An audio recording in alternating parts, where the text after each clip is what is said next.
আজকে আমি তোমাদের সাথে শেয়ার করব আমার নাইট স্কিন কেয়ার রুটিনটা। তো তার আগে বলে দিই, সকাল থেকে উঠলাম, উঠে আমি একটু লাড্ডু আর কলা খেয়ে নিলাম। তারপরে দুপুরে কোনো ভিডিও বানানো হয়নি। বিকালে একটু ফল সব খেয়েছিলাম। এরপর আমরা রাতের জন্য বানিয়েছিলাম আজকে চাউমিন। আর আমি আজকে সন্ধ্যের দিকে বানিয়েছিলাম চিজ ম্যাগি। তো ভেজিটেবলস দিয়ে সব রকম, তো খুব ভালো হয়েছিল খেতে।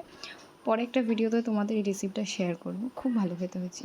তো এরপরে আমি যে রাতে যে স্কিন কেয়ারের যে স্টেপগুলো ফলো করি, প্রথমেই প্লামের যে টোনারটা আমি ইউজ করি, তারপরে আমি ল্যাকমি পিচ মিল্ক, এটা সারা বছরই ইউজ করি।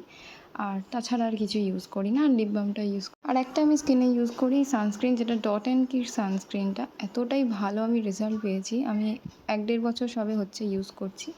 তো খুব ভালো, আমার স্কিনটাকে খুব সফট করে দিয়ে, সফটও হয়েছে, সাথে খুব স্কিনটা গ্লোও করে দেখি। তো খুব ভালো এই সানস্ক্রিনটা। এছাড়া আমি খুব একটা কিছু ইউজ করি না।